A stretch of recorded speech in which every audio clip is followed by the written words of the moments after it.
ನಡುಗಿಸಿ ಮಾತಾಡುದ ಮತ್ತೆ ಎಂತದು ನಿನ್ನದು ಬಣ್ಣದ ವೇಷವ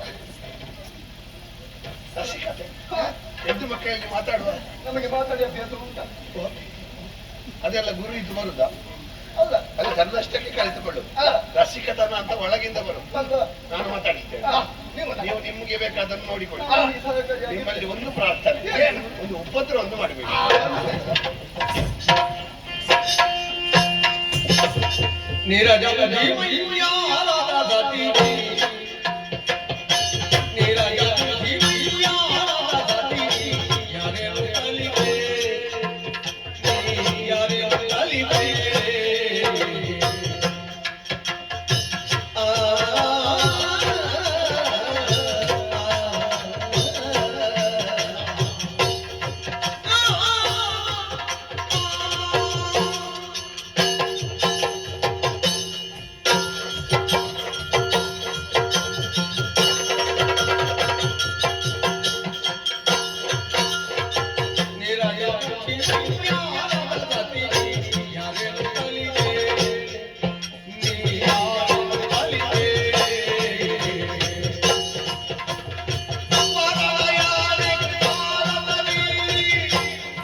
ನಾನಿದ್ದೇನೆ. ನನ್ನನ್ನು ಬಿಟ್ಟು ಹೋದದ್ದ ನೀವು? ಬಿಟ್ಟು ಹೋದ್ರು ನಾನಿದ್ದೇನಲ್ಲ. ಏನು ನಾನಿದ್ದೇನಲ್ಲ. ನನ್ನ ಗೆಳತಿಯರು ಹೋದದ್ದು. ನನ್ನ ಗೆಳೆಯರು ಹೋಗಿದ್ದಾರೆ. ಅಲ್ಲ ಬರುವಾಗ ಜೊತೆಯಲ್ಲಿ ಬಂದವರು ನಾವು. ಹಾಗಾಗಿ ಜೊತೆ ಇಟ್ಟುಕೊಂಡೇ ಹೋಗಿದ್ದಾರೆ. ನಾನಿಲ್ಲಿ ಇರುವುದು ಒಬ್ಬಳೇ ಅಲ್ವಾ? ನಾನು ಮತ್ತೆ ಎಂತದಕ್ಕೆ ಏನು ಅಲ್ಲ, ಅವರಿಗೆಲ್ಲ ಜೊತೆ ಸಿಕ್ಕಿದೆ, ನಮಗೆ ಮಾತ್ರ ಇಲ್ಲ. ಅಯ್ಯೋ, ಈಗ ಅವರು ಜೊತೆ ಹುಡುಕಿಕೊಂಡು ಬಂದವರ? ಯಾರು? ಅವರು ಹುಡುಕಿಕೊಂಡು ಬಂದದ್ದಲ್ಲ, ಬಂದ ಮೇಲೆ ಸಿಕ್ಕಿತ್ತು ಅವರಿಗೆ. ನೋಡಿ, ಜೊತೆ ಸಿಗುವಾಗ ನಮ್ಮಲ್ಲಿ ನೆನಪಿರುವುದಿಲ್ಲ. ಅದು ಹೆಣ್ಣು ಮಕ್ಕಳು ಹಾಗೆ. ಉಡುಗೆ ಹಂಚಿಕೊಂಡಾರು, ಅನ್ನ ಹಂಚಿಕೊಂಡಾರು, ಬಟ್ಟಲು ಹಂಚಿಕೊಂಡಾರು, ಬೇಕಾದ್ರೆ ಅಪರೂಪಕ್ಕೊಮ್ಮೆ ಬಂಗಾರ ಆದ್ರೂ ಹಂಚಿಕೊಂಡಾರು. ಗಂಡನ್ನೊಂದು ಹಂಚಿಕೊಳ್ಳಿಕ್ಕೆ ಸಾಧ್ಯ ಇಲ್ಲ. ಹೌದಾ? ಜಾತಿ ಸಿಗುವಾಗ ನೆನಪಿಲ್ಲ. ನನಗೆ ಈಗಲೇ ಗೊತ್ತಾದಂತ. ಹೌದಾ? ಹೌದು. ಬಹುಶಃ ನಿನಗೆ ಅನುಭವ ಇಲ್ಲ. ಏನು ತಾವರೆ ಎಲ್ಲಿ ಉಂಟು? ಒಳದಲ್ಲಿ ಹುಡುಕಬೇಡ. ಮತ್ತೆ ನಿನ್ನ ಮುಖ ತಾವರೆ. ಹೌದೇ? ನಿನ್ನ ಕಣ್ಣು ತಾವರೆ. ಆಹಾ, ನಿನ್ನ ಕೈ ತಾವರೆ. ಓ, ಎಲ್ಲ ಒಂದೇ. ಹೌದು, ಕರಕಮಲ. ಹಾಗೆ. ಹೌದು. ಇನ್ನು ಪಾದ ಮಾತ್ರ ಹಂಸ. ಹೌದಾ? ಹೌದು. ಆಹಾ, ನೀರಜಮುಖಿ. ವಯ್ಯೋ ಒಂದು ಬಳುಕುತ್ತಿ. ನಾನು ಮತ್ತೆ ಮತ್ತೆ ನೋಡುದು. ಏನು? ಎಲ್ಲಿಯಾದ್ರೂ ನಿನ್ನ ಕೀಲು ತಪ್ಪಿದ ಅಂತ. ಏನು ಆಗ್ಲಿಕ್ಕಿಲ್ಲ. ಒಂದು ಏನು ಅಯ್ಯ, ನಾವೆಲ್ಲ ಹಾಗೆ ಬಳುಕಿದ್ರೆ ಮರು ದಿವಸ ಉಳುಕಿ ನಮ್ಮ ಸೊಂಟದಲ್ಲಿ. ಹೌದಾ? ಹೆಣ್ಣು ಮಕ್ಕಳಿಗೆ ಒಂದು ಸಿದ್ಧಿ ಅದು. ಏನು ಲಾಲಿತ್ಯ. ಹೆಣ್ಣು ಮಕ್ಕಳ ಸೊಂಟ ಅಂದ್ರೆ ಹಾಗೆ ಬಳ್ಳಿ ಬಳ್ಳಿ ಹಾಗೆ. ಅಲ್ಲ, ಒಂದು ಇರ್ಲೇಬೇಕಲ್ವಾ? ಬಳ್ಳಿ ಗಟ್ಟಿ ನಿಲ್ಬೇಕಾ? ಒಂದು ಮರವನ್ನು ಅಪ್ಪಿ ಹಿಡಿದು. ಹೌದಾ? ಬಳ್ಳಿ ಮಾತ್ರ ಉಂಟು, ಹೌದು. ಮರ ದೂರ ಉಂಟು. ಬಳ್ಳಿ ಮಾತ್ರ ಉಂಟು, ಮರ ದೂರ ಉಂಟು. ಜೊತೆಯಲ್ಲಿ ಉಂಟಲ್ವ ಅಲ್ಲಿ? ಅಲ್ಲಿ ಜೊತೆಯಲ್ಲಿ ಉಂಟಲ್ವಾ? ನಾನು ಆ ಬಳ್ಳಿ ಅಲ್ಲ, ನಾನು ಹೇಳಿದ ಬಳ್ಳಿ ಯಾವುದು ಅಂತ ಕೊನೆಗೆ ಗೊತ್ತಾಗ್ತದೆ. ಈಗ ಬೇಡ. ಹೌದು. ಇದು ಯಾವುದು? ಆನೆ ಮತ್ತು ಸಿಂಹ ಒಟ್ಟಿಗೆ ಉಂಟು. ಅಯ್ಯೋ, ನಮ್ಗೆ ಆನೆ ಕಂಡ್ರೆ ಆಗುದಿಲ್ಲ. ಹೌದಾ? ಹೆದರಿಕೆ ಆಗುದು. ಎಲ್ಲಿಂಟು ಕಾಣುವುದು? ಎಲ್ಲಿ ಕಾಣುವುದು? ಬೇರೆ ಬೇರೆ ಇಲ್ಲ. ಮತ್ತೆ ನೀನೇ ಚಿತ್ತಳಾಗಿದ್ದೇನೆ ದಪ್ಪ ಅಂತ ಹೇಳುದು. ವಾರಣ ಯಾನೆ. ಆಗ ಆನೆಯ ಹಾಗೆ ನಡಿಗೆ, ಸಿಂಹದ ಕಟಿ. ಓಹೋ, ಸಿಂಹದಂತೆ ಸೊಂಟ, ಆನೆಯಂತೆ ನಡಿಗೆ. ಆನೆ ಮತ್ತು ಸಿಂಹ ಒಟ್ಟಿಗೆ ಉಂಟು ಅಂತ ಹೇಳಿ. ಹೌದಾ? ವಾರಿಜಾಂಬಕಿ ನೀನೊಬ್ಬಳೇ ಇದ್ದು. ಹೌದು. ಈ ಕಾರಣದಲ್ಲಿ ತವ ಬಯಕೆ ಏನು? ಹಾ. ಯಾರಾದ್ರೂ ಹೆಣ್ಣು ಮಕ್ಕಳು ನನಗೊಂದು ಇಂಥ ಬಯಕೆ ಉಂಟು ಅಂತ ಹೇಳುವಾಗ ಹಾ.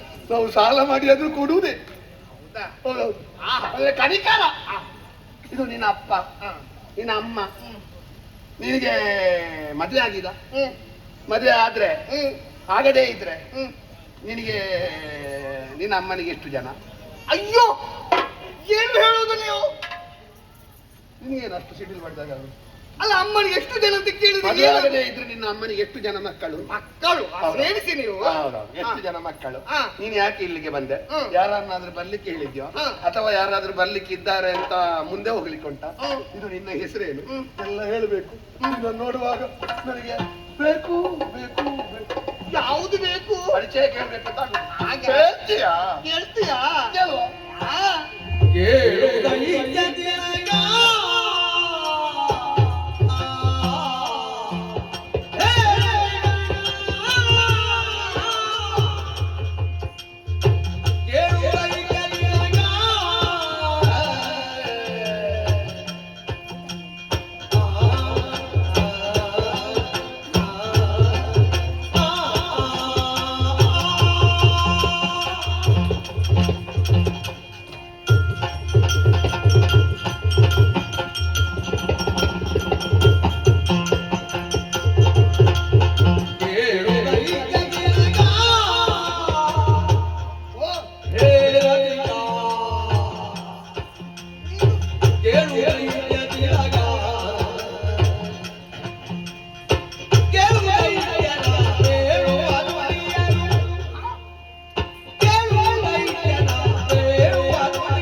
ಕಂಡಾಗಲೇ ಅರಿತುಕೊಳ್ಳುವುದಕ್ಕೆ ಸಾಧ್ಯ ಉಂಟಂತ ಆತನ ಯೋಗ್ಯತೆ ಯಾವ ರೀತಿ ಇರಬಹುದು ಎಂಬುದಾಗಿ ನಿನ್ನನ್ನು ನೋಡುವಾಗಲೇ ಅರಿತುಕೊಂಡವಳಿದ್ದೇನೆ.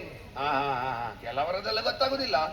ಮೇಲಿನಿಂದ ಸಂಭಾವಿತರಾಗಿ ಇರ್ತಾರೆ, ಹಾ. ಅವರನ್ನು ಗೋಮುಖರಾಗ್ರಗಳು ಅಂತ ಅರಿವು. ಹೌದಾ? ಹೆಚ್ಚಿನ ಸಂದರ್ಭದಲ್ಲಿ ವಾಕ್ ವಾಪ್ ವಪು ವಿನಯ ವಿದ್ಯಾ ವರ್ಚಸ್ಸು ಈ ಪಂಚವಕಾರಗಳಿಂದ ಕಂಡು ಹಿಡಿಯಬಹುದು. ನಿನ್ನನ್ನು ನೋಡುವಾಗಲೇ ಅರಿತುಕೊಳ್ಳುವುದು ಯಾವ ರೀತಿಯಾಗಿ? ಯಾವ ರೀತಿ? ನೀನು ದೈತ್ಯ ಕುಲ ತಿಲಕ ಎಂಬುದಕ್ಕೆ ಅರಿತುಕೊಂಡವಳಿದ್ದೇನೆ. ನೀನು ಹೊಗಳಿದ್ದ ತೆಳಗಳಿದ್ದ ನೀನು ಹೊಗಳುವುದಪ್ಪ. ಈಗ ಒಬ್ಬ ಹೆಣ್ಣಿನ ಹಣೆಯಲ್ಲಿ ತಿಲಕ ಇರುತ್ತದೆ, ಹಾ. ಅದು ಶೋಭಿಸುವುದಿಲ್ವಾ? ಹೌದು, ಈಗ 100ರಲ್ಲಿ 90 ಜನ ಇಡುವುದಿಲ್ಲ ಅಲ್ಲ, ಅದಕ್ಕೆ ನನಗೆ ಸಮಸ್ಯೆ ಆಯ್ತು. ನಾನು ಎಲ್ಲರ ವಿಚಾರ ಹೇಳಿದಲ್ಲ. ತಿಲಕ ತಿಲಕ ಇದು ಯಾರಲ್ಲಿ ಇರ್ತದೆ ಅಂದ್ರೆ ಹಸೂರಲ್ಲಿ ನೀನು ತಿಲಕಪ್ರಾಯನಾಗಿ ಬರೆಯುತ್ತಾಯ್ತು. ನಾವು ಆಭರಣಗಳನ್ನು ಎಷ್ಟು ಉಡುಗೆಯನ್ನು ತೊಟ್ಟರೋ ತಿಲಕ ಇಲ್ಲದಿದ್ರೆ ಹೆಣ್ಣು ಮಗಳ ಶೃಂಗಾರ ಹೇಗೆ ಶೋಭಿಸುವುದಿಲ್ವೋ ಹಾಗೆ ದೈತ್ಯ ಕುಲ ಎನ್ನುವುದು ನಾನಿಲ್ಲದೆ ಶೋಭಿಸುವುದಿಲ್ಲ. ಇಲ್ಲವೇ ಇಲ್ಲ. ಅದಕ್ಕಾಗಿ ಆ ರೀತಿ ಹೇಳಿದ್ವಿ, ಪರಿಚಯವನ್ನು ಕೇಳಿದ್ವಿ. ಹೌದು, ಎಲ್ಲಿಂದ ಹೇಳುವುದಂತ ಯೋಚನೆ ಮಾಡುವುದು. ನೀನೆಂತರು ಧಾರಾವಾಹಿ ಹೇಳುದ? ಯಾಕೆ ಮತ್ತೆ ಅದಕ್ಕೆ ಆದ್ರೆ ಎಲ್ಲಿಂದ ಅಂತ ಆರಂಭ ಗೊತ್ತಿಲ್ಲ, ಮಂಚ ಗೊತ್ತಿಲ್ಲ, ಮಾಡೋರಿಗೆ ಗೊತ್ತಿಲ್ಲ. ಹೇ- ತುಂಬಾ ಉದ್ದದ್ದು ಧಾರಾವಾಹಿ, ಧಾರೆ ಧಾರೆಯಾಗಿ ಬರ್ತಾ ಇರು. ಹಾಗೆ ನಿನ್ನ ಪರಿಚಯ ಕೇಳಿ ಹೇಳಬೇಕೆಂಬುದಕ್ಕೆ ಮನಸ್ಸುಂಟೆ, ಆದ್ರೆ ಯಾವ ರೀತಿಯಾಗಿ ಹೇಳಲಿ ನಾನು? ಸೀರೆ ಹರಿತಾ? ಯಾಕೆ? ಹಾಗಲ್ಲ.